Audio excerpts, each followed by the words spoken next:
열왕기상 6장 14절에서 38절.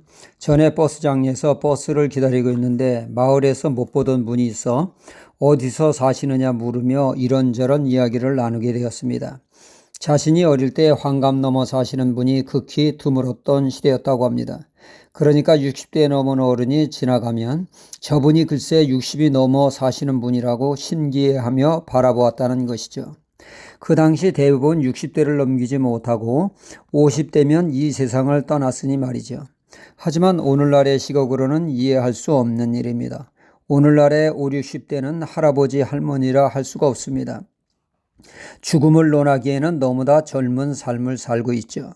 지난날 5, 60대에 이 세상을 떠났다는 것이 믿겨지지가 않습니다. 그만큼 수명이 확 늘어났습니다.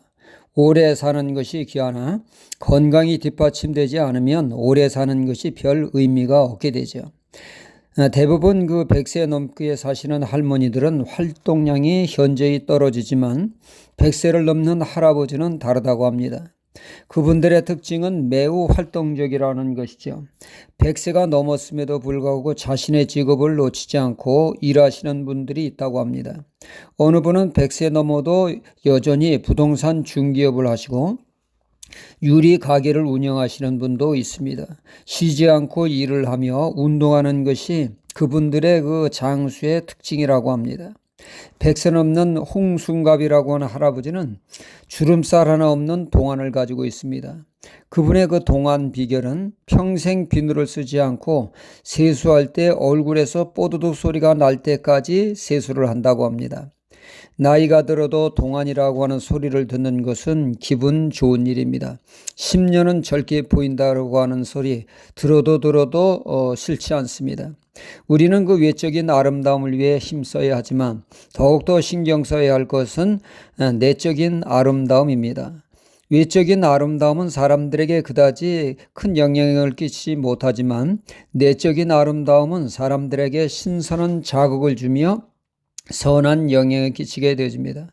하루는 아는 분의 병문안을 딸 오니와 같이 아파트를 찾아가게 되었습니다. 아파트 밑에 차를 주차시키고 걸어서 아파트를 올라가게 되었죠. 이런저런 이야기를 나누면서 말입니다. 아파트의 당도에서 엘리베이터를 타게 됐는데 엘리베이터 안에는 중년 여성이 있어 같이 엘리베이터를 타고 올라가게 되었는데 그분이 말을 합니다. 자신이 우리 두 사람이 올라오는 모습을 다 보았다는 것입니다. 그러면서 그분이 말하기를 두 분이 이야기를 하면서 올라오는 모습에 깊은 인상을 받았다는 것입니다. 해맑게 웃는 모습과 다정함이 너무나 인상 깊었다고 하면서 말이죠.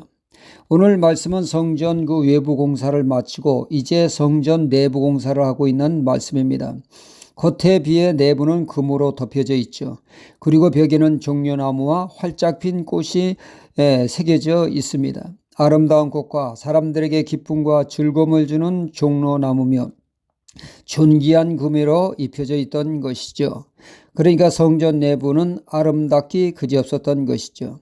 이렇듯 우리의 삶도 내적인 아름다움으로 가득한 인생이 될 때 하나님을 기쁘시게 하는 삶이 될 것입니다.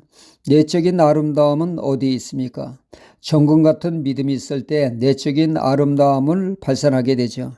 마태복음 8장에 보면 백부장이 나옵니다. 100명의 군사를 거느리는 장교죠. 당시 병든 종은 사람 취급을 받지 못하고 애물단지입니다. 효용 가치가 없어서 그렇습니다. 그런 병든 종을 고치기 위해 백부장이 주님을 찾아왔죠. 이에 감동하신 주님이 내가 가서 고쳐주리라. 이에 그는 여기서 말씀만 해주세요. 주님 말씀의 능력이 나올 것을 제가 믿습니다. 이에 주님은 단복하시며 이만한 믿음을 못 보았다고 하시며 칭송을 아끼지 않으셨습니다. 정금 같은 고귀한 믿음이 하나님을 기쁘시게 하고 종을 이롭게 했습니다. 또 내적인 아름다움은 은혜 안에 늘 거하는 사람입니다. 은혜 안에는 늘 기쁨이 있게 되죠. 남들에게 기쁨을 나누는 삶으로 선한 영향을 끼치게 되어집니다. 고린도후서 8장에 보면 예루살렘 교회가 경제적인 어려움에 있어 교회들이 나서서 구제 헌금을 하게 됩니다. 고린도 도시교회는 도와야 한다고 큰 소리를 치지만 막상 은혜가 떨어지니까 차일피일 미룹니다. 몸을 몹시 사립니다.